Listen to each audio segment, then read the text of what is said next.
EP นี้ยังอยู่ในเรื่องราวของชายแดนไทยกัมพูชานะครับท่านผู้ชมครับผมจะมีเรื่องราวอะไรมาบอกกล่าวกันบ้างไปรับชมกัน UN ซัดเขมรกลางที่ประชุมแถเสียงสั่นกับลำโจมตีไทยเขมรร้องรั่นกันทั่วประเทศไทยขึ้นทะเบียนปราสาท3แห่งตามเมืองทมตาควายและคณาชายแดนเริ่มตรึงเครียดชาวบ้านผวาเขมรบินโดรน4 วันติดที่จังหวัดบุรีรัมย์หลักฐานชัดแล้วถึง C4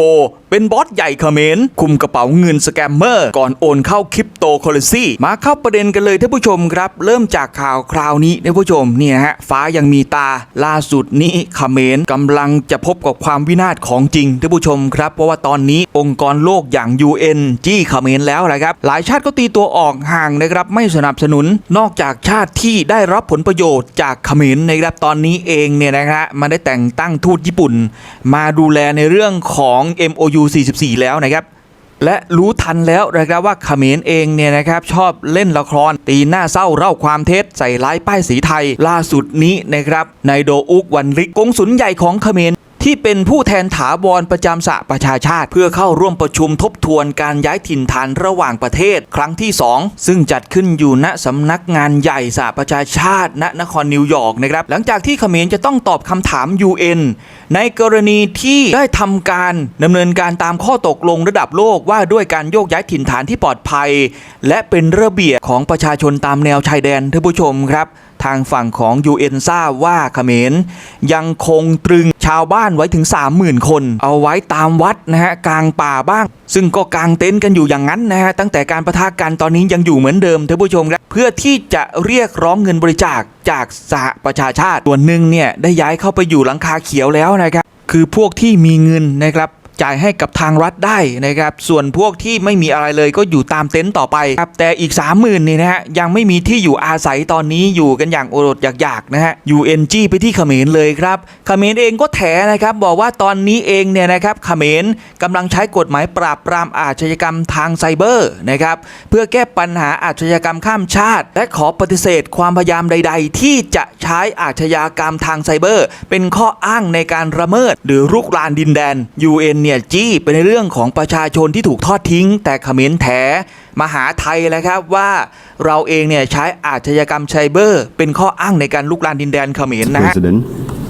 Distinguished delegate, Cambodia has reaffirmed its strong commitment to the Global Compact for Safe, Orderly and Regular Migration (GCM), while prioritizing Objective 1, 11 and 23. Cambodia remains fully committed to the comprehensive implementation of the Compact. Guided by the National Implementation Plan 2024-2026, Cambodia continues to advance a whole-of-government and whole-of-society approach to migration governance. In this regard, I wish to highlight 3 key areas. First, Cambodia is expanding regular migration pathway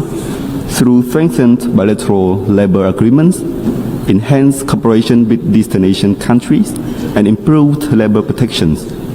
We are investing in skills development, strengthening legal identity system, including universal health, universal birth registration, and ensuring migrants have access to accurate information to make informed decisions. Second, Cambodia prioritizes the return and reintegration of migrants while strengthening the link between migration and national development planning. During last year's border conflicts, Cambodia works closely with partners to support more than 900,000 returning migrants, focusing on livelihood, socio-economic reintegration, access to health services, and continued education for children. Third, Cambodia remains firmly committed to preventing and combating trafficking in persons, including emerging forms of exploitation linked to online scam operations which are targeting vulnerable migrants. Cambodia rejects any attempt to use such issues as a pretext for territorial violations or aggressions. We have intensified whole-of-government efforts and recently adopted a law on combating online scams to address evolving transnational organized crime. Mr. President,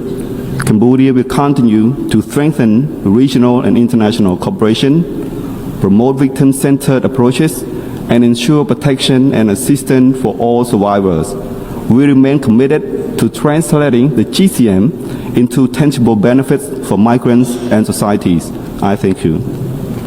โจมตีไทยอีกแล้วท่ามกลางที่ประชุม UN ท่านผู้ชมครับเดี๋ยวเจอท่านทูตไทยของเราประจำสหประชาชาติสวนเขาให้นะแบบนี้เองเนี่ยนะฮะมักจะส่งมุกมาให้ตบอยู่ด้วยนะครับตบหัวเขมรในคว่ำก็ต้องบอกว่างานนี้เองเนี่ยนะครับมันก็ตอบไม่ตรงหัวข้ออีกแล้วตอดเล็กตอดน้อยไทยตลอดแล้วครับสถานการณ์ตอนนี้เริ่มแปลกๆนะฮะตามแนวชายแดนรวมถึงข่าวสารที่เขมรพยายามที่จะโจมตีเราอีกครั้งเนี่ยนะฮะเสียงปืนแตกอาจจะเริ่มขึ้นอีกนะครับในรอบที่3เนี่ยช่วงนี้ดิ้นกันทั้งระบบแล้วครับฮุนเซนก็ออกมาดิ้นเมื่อวานนี้นะครับ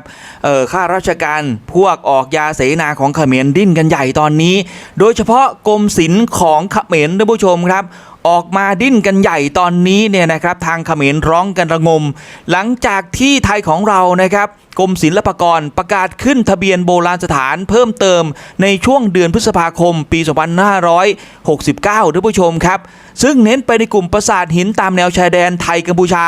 จังหวัดสุรินทร์ได้แก่ปราสาทตาเมือนทมปราสาทตาควายและปราสาทคณาเพื่อยืนยันสิทธิ์และความเป็นโบราณสถาน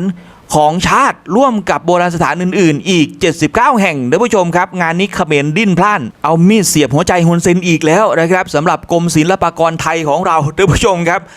สะใจจริงๆแล้วฮะเพราะฮุนเซนมันจะลาก3ปราสาทนี้ขึ้นศาลโลกนะครับท่านผู้ชมมาแต่ไหนแต่ไรนะครับกับการปะทะกันเนี่ยมันเน้นมาที่3ปราสาทนี้เลยซึ่งการขึ้นทะเบียนในครั้งนี้นะครับเป็นการยืนยันความสัมพันธ์ทางประวัติศาสตร์และปกป้องข้อพิพาทเรื่องสิทธิ์เหนือโบราณสถานตามแนวชายแดนโดยรวมถึงปราสาทและโบราณสถานในพื้นที่จังหวัดศรีสะเกษและจังหวัดสุรินทร์อีกหลายแห่งด้วยนะครับถือว่าเป็นข่าวดีของประชาชนคนไทยและคนในท้องถิ่นพื้นที่2จังหวัดนี้นะครับที่เราเองสามารถที่จะทวงคืนมาจากเขมรได้แล้วครับต้องขอบคุณพี่ๆทหารไทยทุกนายนะครับที่เสียสละพลีชีพของตัวเองในการรักษานะครับทรัพย์สินสมบัติของชาติเอาไว้ประชาชนคนไทยไม่ลืมเรื่องนี้อยู่แล้วซึ่งราชกิจจาได้ออกมาแล้วนะฮะท่านผู้ชมครับไปพูดถึงข่าวตามแนวชายแดนกันหน่อยนะฮะดูเหมือนว่าสัญญาณยกที่3เนี่ยกำลังจะมาท่านผู้ชมครับสำหรับการปะทะกันอีกครั้งระหว่างไทยกับเขมรเลยครับเพราะว่าตอนนี้เขมรมีความพร้อมแล้ว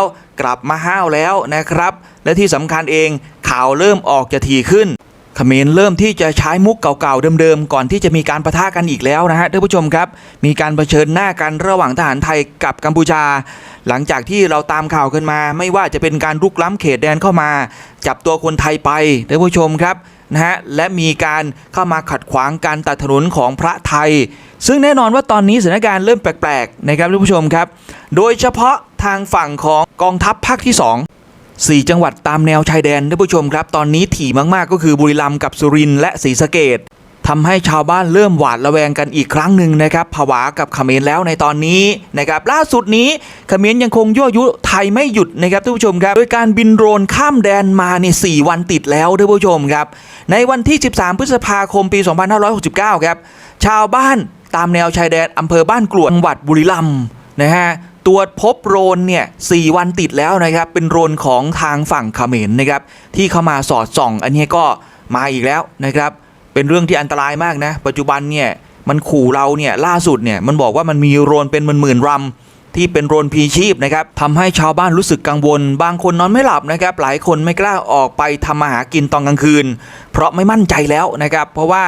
เมื่อไม่กี่วันที่ผ่านมาคนที่จังหวัดสุรินทร์ก็ถูกจับตัวไปรวมถึงคนหาอื่นด้วยที่ไปพบทหารเขมรที่เดินลาดตระเวนลึกเข้ามาถึง2กิโลในประเทศไทยเนี่ยนะฮะนี่นำซ้ำ4วันที่ผ่านมาเห็นโดรนหลายลำนะครับบินเหนือท้องฟ้าตามแนวชายแดนตอนกลางคืนยิ่งทำให้นอนไม่หลับใหญ่เลยในตอนนี้นะครับเพราะว่ากลัวว่าจะมีการสู้รบกันอีกครั้งรวมถึงกลัวกองทัพเขมรเนี่ยลักลอบเข้ามาทำอันตรายประชาชนไทยนะครับจึงอยากจะให้นะครับหน่วยงานที่เกี่ยวข้องรีบจัดการเร่งแก้ไขปัญหานี้รวมถึงเร่งสร้างกำแพงตลอดแนวชายแดนเพราะงบประมาณจากเงินบริจาคก็มีแล้วว่าอย่างนั้นนะฮะท่านผู้ชมครับนี่เขมรมันก็ยั่วยุไม่หยุดเลยครับซึ่งสถานการณ์แบบนี้ก็ไม่ค่อยปลอดภัยเรามีประสบการณ์มาแล้วในการปะทะกัน2ครั้ง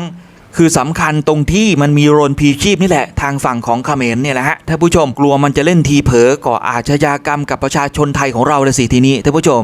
ถ้าพูดถึงอาชญากรรมเนี่ยไปตามข่าวของเฉินซีโฟกันต่อหน่อยนะฮะท่านผู้ชมครับวันนี้หลักฐานที่ออกมาเนี่ยมันสวนกันกับทางที่ตำรวจแถลงเหลือเกินนะครับท่านผู้ชมครับชัดแล้วนะครับว่าเฉินซีโฟนี้เป็นบอสใหญ่ของเขมรนะครับมีส่วนเกี่ยวข้องกับสแกมเมอร์ทางฝั่งของเขมรและที่สำคัญเองเนี่ยเป็นถึงบอสใหญ่คุมกระเป๋าเงิน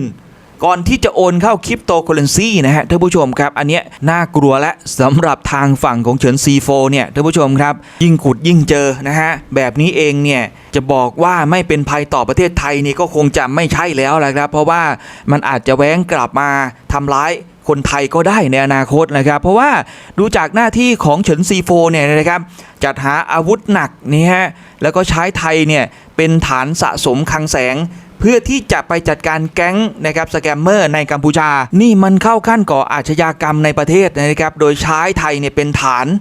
อนาคตไม่แน่ครับประเทศไทยของเราไม่ปลอดภัยแน่นอนถ้ามีคนประเภทนี้อยู่ในประเทศเยอะๆนะครับก็ต้องเร่งปราบปรามให้หมดแล้วก็สืบหาเครือข่ายให้อย่างต่อเนื่องนะครับผมเชื่อว่าไม่ได้มีกลุ่มเดียวอย่างแน่นอนนะครับอีพีนี้ผมมีข่าวสารมาอัปเดตให้ฟังกันเพียงเท่านี้นะครับขอบคุณท่านที่รับชมรับฟังกันจนจบคลิปอย่าลืมกดไลค์กด Subscribe กดแชร์ให้ด้วยนะครับอีพีนี้ขอตัวลาไปก่อนสวัสดีครับ